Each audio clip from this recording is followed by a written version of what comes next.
उत्तराखंड की रहस्यमयी रूपकुंड झील, जिसमें दबे हुए हैं सैकड़ों इंसानी कंकाल। दुनिया में ऐसी बहुत सी जगहें हैं जो अपने अंदर अनेक रहस्य समेटे हुए हैं।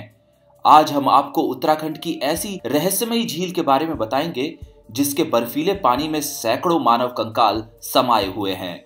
वर्ष 1942 में एच के माधवल वहां के वन रक्षक थे। तब उन्होंने रूपकुंड झील में इन कंकालों को देखा। विशेषज्ञों ने अनुमान जताया कि इन लोगों की मौत किसी महामारी, भूस्खलन या बर्फीली तूफान की वजह से हुई होगी। झील में मिले कंकालों के डीएनए परीक्षण से पता चला कि झील में मिले लोग अलग अलग समूह के थे।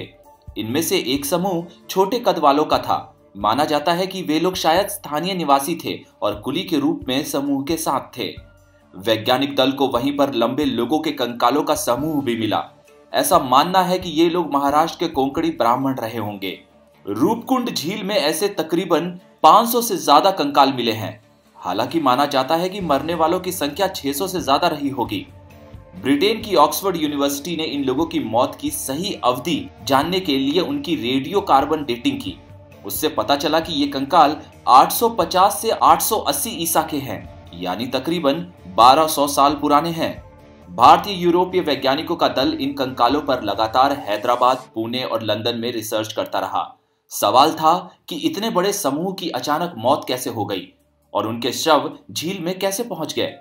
जांच में पता चला कि लोगों का इतना बड़ा समूह किसी बीमारी की वजह से नहीं मरा, बल्कि हिमालयी इलाके में आए बर्फीली तूफान से मरे होंगे। वैज्ञानिकों ने बताया कि सभी कंकालों की खोपड़ी में फ्रैक्चर हैं। इसका मतलब था कि हिमालय यात्रा के दौरान अचानक तेज आंधी बारिश शुरू हो गई होगी। आसमान से बड़े बड़े ओले गिरने और छिपने का कोई ठिकाना ना मिलने की वजह से धीरे धीरे लोग घायल होकर गिरने लगे होंगे और बाद में ठंड की वजह से उनकी मौत हो गई होगी। वैज्ञानिकों का अनुमान है कि उस क्षेत्र में भूस्खलन की वजह से अधिकतर लाशें बहकर रूपकुंड झील में आ गई होंगी। हालांकि कम घनत्व वाली हवा और बर्फीले वातावरण के कारण कई लाशें अब भी इस इलाके में भली भांति अवस्था में दबी हुई हैं। वैज्ञानिक आज तक इस सवाल का जवाब नहीं ढूंढ पाए कि 9वीं सदी में लोग इतने बड़े समूह में आखिर जा कहां रहे थे।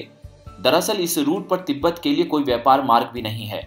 कुछ लोग अनुमान जताते हैं कि इस इलाके में हर 12 साल बाद नंदा देवी राज जात उत्सव मनाया जाता है, जिसमें भाग लेने के लिए देश विदेश से लोग पहुंचते हैं। अनुमान है कि यात्रा में जाते समय पूरे समूह की मौत हो गई होगी। रूपकुंड झील हिमालय की 2 चोटियों त्रिशूल और नंदगुन घाटी के तल के पास स्थित है। यह झील वर्ष के ज्यादातर समय बर्फ से ढकी हुई रहती है। आमतौर पर ट्रैकर और रोमांच प्रेमी सड़क मार्ग से लोहाजंग या वाण से रूपकुंड की यात्रा करते हैं। हालांकि डर की वजह से कोई भी इस झील में स्नान या पानी को हाथ लगाने की हिम्मत नहीं कर पाता।